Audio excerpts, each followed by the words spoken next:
Nimic din lumea aceasta nu-mi trebuie decât să te slujesc și să te folosești de mine. Și atunci mi-aduc aminte cum Domnul a făcut această lumină în mintea mea. Cunosc ființa ta, dar eu vreau mai mult decât atât. Eu vreau ca tu să mă urmezi și să calci pe urmele mele. Acesta este răspunsul la rugăciunile tale.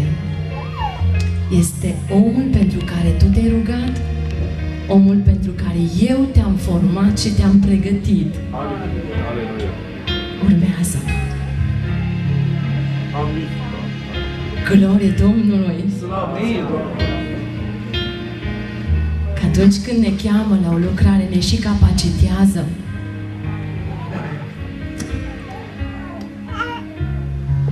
Trebuie să vă mărturisesc că înainte de asta, când am întâlnit pe soțul meu, eu n-am știut ce înseamnă a iubi până atunci. N-am cunoscut sentimentul acesta. Dar din prima clipă a făcut Domnul o minune cu noi doi, fantastică. Au început sentimentele să ia razna, nu știam ce se întâmplă cu mine, cu ființa mea. Parcă ne iubeam de când lumea, ne cunoșteam de când lumea. Domnul a făcut această minune. L-am văzut în următoarea perioadă. Am cerut Domnului: Doamne, aș vrea să faci minunea aceasta în mintea mea și eu voi înțelege și voi cunoaște că acesta e planul Tău pentru viața mea. Aș vrea să-l faci pentru mine când îl voi vedea a doua oară, un om întreg, cu brațe.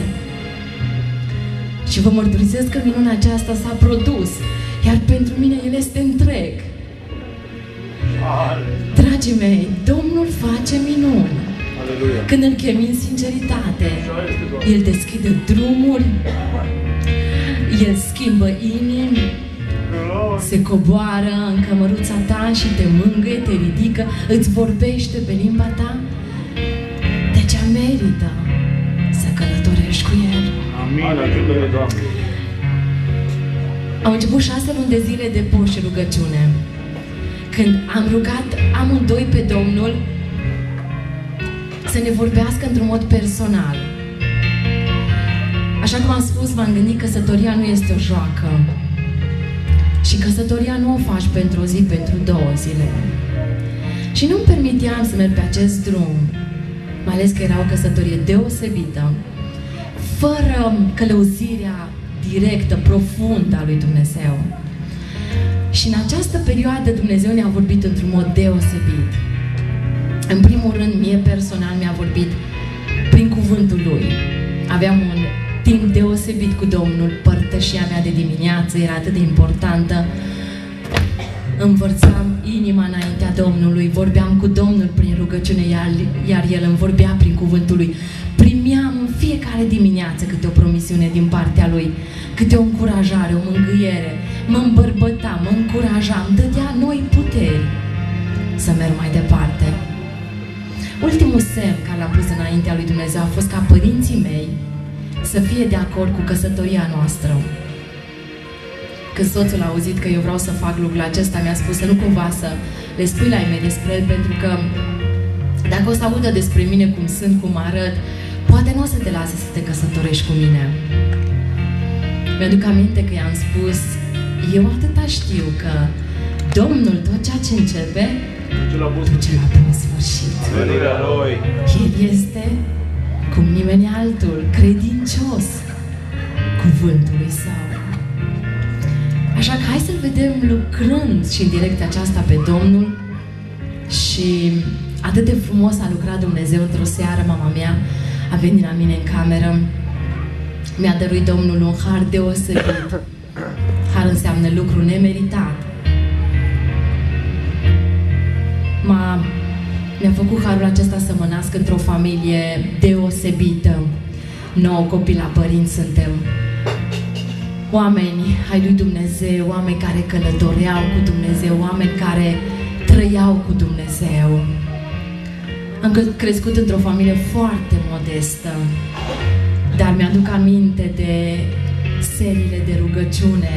Cu mult drag mi-aduc aminte de aceste momente de părtășie în jurul cuvântului lui Dumnezeu și de timpul petrecut în rugăciune. Mi-aduc aminte de minunile pe care Domnul le făcea la noi în casă și mi era foarte, foarte simplu, foarte ușor să urmez un astfel de Dumnezeu, pentru că ei trăiau ceea ce credeau și aveau un creștinism autentic. În fiecare zi, o relație personală cu Domnul, în fiecare minut, în fiecare clipă. Nu mi-aduc aminte în casa unde am crescut să fi auzit o ceartă între mama și tata. Nu mi-aduc aminte. Poate în ziua de astăzi lucrurile astea sunt povești, istorii, dar se poate, dragii mei, să trăiești o viață plină de El, cu El. Când ești una cu El, vrei să-i placi stăpânului și de dragul Lui te jertfești în iubire, în dragoste.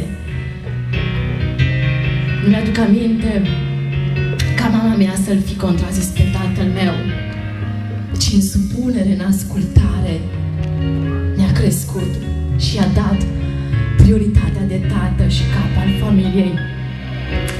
Și pentru că eu toate aceste lucruri le-am văzut, n-am auzit despre ele, le-am văzut, mi-e foarte ușor să pot să le urmez.